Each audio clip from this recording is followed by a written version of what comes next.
Student, आज हम one word substitution का सेकेंड पार्ट लेकर आए हैं और इसमें बहुत ही मोस्ट इम्पॉर्टेंट हम वर्ड सब्स्टिट्यूशन को डिस्कस करेंगे। टाइम वेस्ट ना करते हुए हम वीडियो को स्टार्ट करते हैं।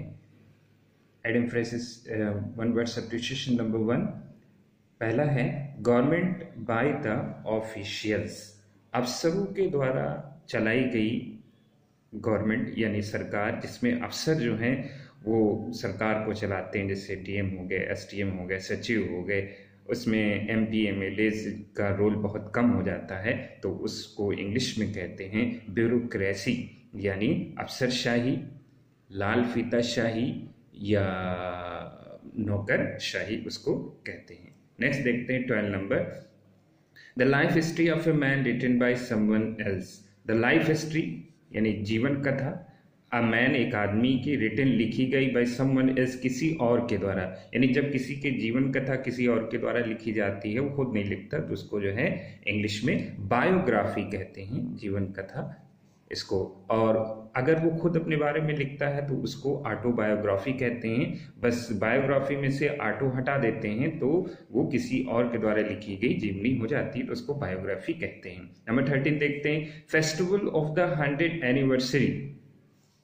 फेस्टिवल त्योहार ऑफ 100 साल के एनिवर्सरी, सालगिरह या वर्षगांठ को, यानी 100 साल की पर होने वाले त्योहार या सालगिरह या वर्षगांठ को इंग्लिश में सेंटिनरी कहते हैं। सेंटिनरी, सेंटिनरी स्पेलिंग ध्यान दे दीजिएगा, ये CENTENARY है, यानी सेंटिनरी है। इसी में एक और वर्ड होता है जिसको सेंचुरी कहते हैं, लेकिन उसकी स्पेलिंग अलग होती, CENTUARY, लेकिन सेंस दोनों होता। वो 100 ईयर पर सेंचुरी कहते हैं, और जो 100 ईयर पर जो एक फेस्टिवल होता है उसको जो है हम सेंचुरी कहते हैं। नंबर 14 देखें, a man who Yeats human flesh.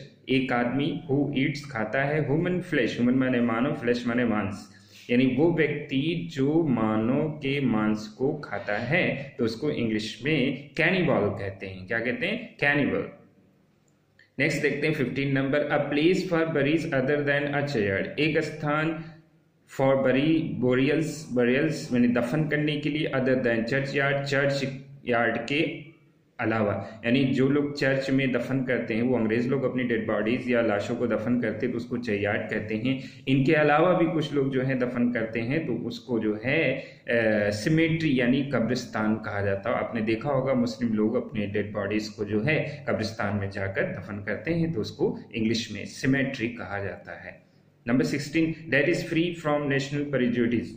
Date माने जो, इस माने है, फ्री माने आजाद, फ्रॉम नेशनल प्रेजुडिस यानी राष्ट्रीय पक्षपात से जो अलग है, यानी पूरे विश्व को प्रेम करता है, पूरे विश्व को एक जैसा मानता है, तो उसको इंग्लिश में कॉस्मोपॉलिटन कहा जाता है। कॉस्मोपॉलिटन यानी विश्व प्रेमी या सर्वव्यापी। नंबर 17 देखते हैं। Number 17, people working together in the same office और डिपार्टमेंट। पीपल लोग वर्किंग काम करते हैं टुगेदर एक साथ, इन द सेम एक ही ऑफिस कार्यालय में, और डिपार्टमेंट या विभाग में, यानी वो लोग जो एक साथ ही किसी ऑफिस में काम करते हैं या किसी डिपार्टमेंट में काम करते हैं, तो ऐसे लोगों को क्या कहते हैं इंग्लिश में? कलीग्स यानी सहकर्मी, colleagues. Number 18, belonging to the same time, एक ही समय से संबंधित, यानी वो लोग ऐसे दो लोग या अन्य लोग जो एक ही समय पर एक दूसरे से संबंधित हों तो उन्हें समकालीन कहते हैं। इंग्लिश में इसको कंटेम्पोरेरी कहा जाता है। आप इसको एग्जाम्पल से समझ सकते हैं कि जब इंग्लैंड में शेक्सपियर अपना लिटरेरी वर्क कर रहे थे, एट द सेम टाइम जो है तुलसीदास इंडिया में अपना हिंदी लिटरेचर का वर्क कर रहे थे, तो शेक्सपियर और तुलसीदास जो हुए, ये दोनों जो हैं ये कंटेम्पोरेरी राइट कहे जाएंगे, यानी समकालीन। नंबर 19 देखते हैं, डेट कैन बी बिलीव, जिसका विश्वास किया जा सकता है, यानी जिसका विश्वास हो, यानी क्रेडिबल यानी विश्वसनीय, क्रेडिबल यानी जिसका विश्वास किया जाए, उसे व्यक्ति को क्या कहते हैं? क्रेडिबल कहा जाता है। Number 20 and last, the state of being unmarried. स्थिति ऑफ बीइंग अनमैरिड, अविवाहित होने की स्थिति, यानी ऐसी स्थिति जो अविवाहित हो, यानी वो स्थिति जिसमें आदि ने शादी ना की हो, उस स्थिति को क्या कहा जाता है? उस स्थिति को इंग्लिश में सिलिबेसी कहते हैं। क्या कहते हैं? सिलिबेसी कहते हैं। सिलिबेसी वो स्थिति होती है जिसमें आदमी शादी नहीं करता, या इसको ब्रह्मचर्य भी कहते हैं। यानी वो व्यक्ति होता है तो तय कर लेता है कि अब हम जीवन में अब शादी नहीं करेंगे, तो उसकी ऐसी स्थिति हो जाती है जो में वो अब शादी नहीं कर पाता या नहीं करता है, तो उस स्थिति को जो है हम सिलिबेसी कहते हैं।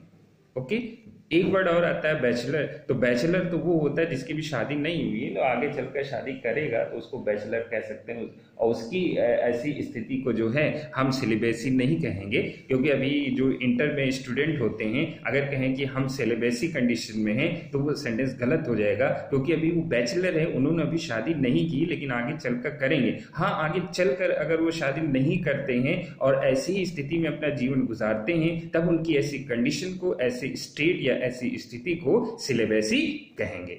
ओके स्टूडेंट, आज हमने 10 इंपॉर्टेंट वन वर्ड सब्स्टिट्यूशन को कंप्लीट किया, और थर्ड पार्ट में जो है हम 10 और most important one word substitution लेकर आएंगे, जो एग्जाम के लिए, बोर्ड एग्जाम के लिए, अदर कंप्यूटर एग्जाम के लिए बहुत ही इंपॉर्टेंट है।